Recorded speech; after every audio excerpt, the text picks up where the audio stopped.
ওইটা বলতে গেলে পুরোপুরি আমার কাছে কাল্পনিক লেগেছে। যখন আমি বের হই, ওয়াশরুম থেকে বের হওয়ার পরে দেখি হঠাৎ করে বিস্ফোরণ ঘটলে আমি তখন বেডরুমে চলে যাই। তখন বাইরে থেকে বেডরুম থেকে যখন বের হয়ে আসি, তখন দেখি যে একজন মহিলা পুরো শরীরে আগুন সহ ঢুকছে, তারপরে হচ্ছে আবার বেড়ে গেছে। তারপর আরও অনেকজনের দেখলাম যে এখানে পুরো শরীরে আগুন, তারপরে হচ্ছে অনেকে উলঙ্গ। সাথে সাথে একজনকে আমরা ধরে নিয়ে গায়ে পানি দিয়েছি যাতে করে ওদের শুকিয়ে যায়। তারপর হচ্ছে তাদেরকে আমার বাবা ওদেরকে গাড়িতে করে চট্টগ্রাম মেডিকেলে নিয়ে গেছে। তো ওরা মিস্ত্রি দুই ভাই, আর একটা ভাই আসছে, 3 ভাই থাকে, আর 4 জন মেহমান ছিল, মোট 9 জন ছিল। 9 জনের সবাই দগ্ধ। তো 4:25 যখন আমি সেরি খাওয়ার জন্য উঠি, আমি ওয়াশরুমে যাই, আমার ছেলেটাও ওয়াশরুমে যায়, এবং মানে আমার মেয়েটাও ঘুমানো ছিল। তারপরে হঠাৎ দেখি যে আওয়াজ, আমি মনে করছি আমার বাসার বাইরে হয়তো অ্যাসিড না, বাইরে হয়তো ট্রান্সফর্মার ছিল, হয়তো ওইটা ব্লাস্ট হয়েছে। দেখি যে না, ট্রান্সফার না। সবাই দেখি কান্না করে। আমি এদিকে মানে ড্রয়িং রুমে এসে দেখি যে ওই দিক থেকে একটা মহিলা আগুন সহ নিয়ে আসতেছে। আমি মনে হচ্ছে আমার বাচ্চাকেও দৌড়ে গেছি, দেখি যে না, ওরা জড়া ধরছে, বলে যে না, উনি দেখি সর করে নিচে নেমে গেছে। তো এরপর আমি গেলাম, টয়লেট দিয়ে গেলাম, ওদেরকে বের করলাম। দুজনকে আমি চিটং মেডিকেলে দিয়ে এসেছি গাড়িতে করে। এবং এরপর ঢুকে দেখি যে, আপনি দেখেন প্রত্যেকটা গ্লাস দেখেন, আবার আমার কাঠের দরজা সবগুলো পিস টুকরা হয়ে গেছে। আমার কাঠের দরজাগুলো, এই গ্লাসটা ভাঙছে। ওই ড্রয়িং রুমের এখান থেকে ড্রয়িং রুমের ওদিক দিয়ে গ্লাস সহ বেরোছে। কীভাবে হলো? আমার ফ্রিজের, আমার মনে লাগে যে একটা আমার ফ্রিজে যে এই ফ্রিজটা যে আঘাত লাগছে, দরজা ভেঙে ফ্রিজে রাখছে, আমার লাগে যে এটা কয়েক হাজার কিলোমিটার স্পিড আসছে জিনিসটা। এই স্পিডের কথা।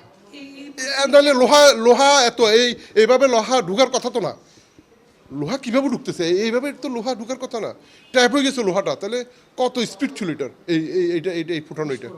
আচ্ছা, এই বিস্ফোরণটা ঠিক কেন হলো বলে মনে আমি আসলে ওই বাসার খবর, তবে ওনারা তো দুজনেই আপনার গ্যারেজের মিস্ত্রি, দুজনেই। নিয়মিত থাকতেন এই হ্যাঁ, ওরা সবসময় থাকে।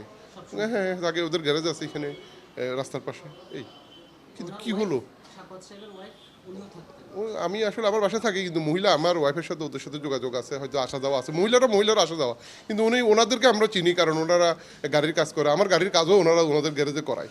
এই না, ওনারা বললো লিফট নষ্ট, লিফট। এখন আসলে বলতে পারতেছি না, এখন তদন্ত করলে হয়তো বলা যাবে যে ওনারা আসলে কি ঘটছে এখানে। ঘটনা হচ্ছে যে আমরা 4:45টার সময় খবর পাইছি যে আমার মালিকের কাছে খবর গেছে যে এই ব্যাপার একটা ব্লাস্ট হয়েছে। তো আমরা সাথে সাথে এসে দেখলাম যে ঠিকই ব্লাস্ট হয়েছে, এবং সিসিটিভি ফুটেজে দেখলাম যে হ্যাঁ, ঠিক এরকম একটা ব্লাস্ট হয়েছে, এবং এই পাশের বাসার থেকে মেয়ে লোকরা জ্বলন্ত অবস্থায় নিচে নামতেছে। এই ঘটনা আর কি। এবং ব্লাস্টটা এত আনএক্সপেক্টেড ব্লাস্ট হয়েছে যে একদম এসি মসজিদ অবধি বহুত দূর থেকেও শোনা গেছে। এই হলো ঘটনা। কি জন্য হলো? এটা তো এখন ফায়ার সার্ভিস যেটা রিপোর্ট করছে, ফায়ার সার্ভিসের রিপোর্ট অনুযায়ী ফায়ার সার্ভিস বলতেছে যে এটা এখানে লিকেজ, মানে গ্যাস লিকেজের থেকে ইয়া হয়েছে। হ্যাঁ, এটা লিকেজ হওয়াতে গ্যাস ইয়ে হয়েছে, এবং গ্যাস যখন সে দেশলাই জ্বালাইছে, তখন এই দেশলাইতে সারাটা এই ব্লাস্ট হয়েছে। এটা ওই পাশের, যেহেতু পাশের ঘরে ঘটনাটা ঘটছে, সেহেতু পাশের ঘরের ঘটনাটাই, পাশের ঘর থেকে এটা আইডেন্টিফাই করা হয়েছে যে তাদের বাসায় ছিল।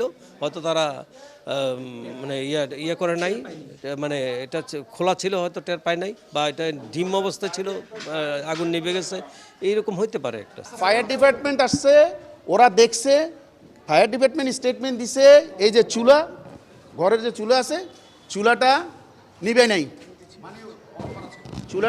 নাই ভালো মতে। ওখান থেকে গ্যাস জমতে পুরা ঘর হয়ে গেছে। ওরা যখন সেহরি খাইতে উঠছে, ওই সেহরি গরম করার জন্য যখন উঠছে, তখন হয়তো আগুন জ্বালাইছে, তখন যাই ওই গ্যাস পুরা ঘরে আগুন ধরে গেছে আর কি, বিস্ফোরণ হয়েছে। এটাই ফ্যাক্ট।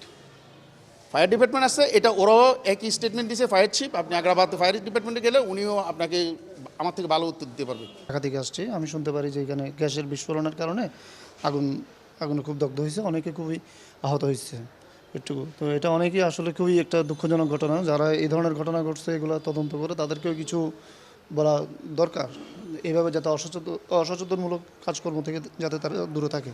এটা সম্পূর্ণ যেটা আমরা বলি অসচেতনমূলক যেটা হয়, সেটা আমি একটা কাজ করার সময় যদি আমি সাবধানতা অবলম্বন না করি, স্বাভাবিক এই ধরনের ঘটনা ঘটবে। ওনারা সাবধানতা অবলম্বন, ওনারা বললো লিফট বিস্ফোরণ। লিফটটা পুরোটাই তো আপনারা দেখতে পাচ্ছেন, লিফট একেবারে অক্ষত অবস্থায় আছে। হালকা যতটুকু ভাইব্রেশন হলে যা হয় লিফটে তাই হয়েছে, কিন্তু আলটিমেটলি তো এখান থেকে আগুনের সূত্রপাত হয়েছে, এটা তো দেখেই বোঝা যাচ্ছে।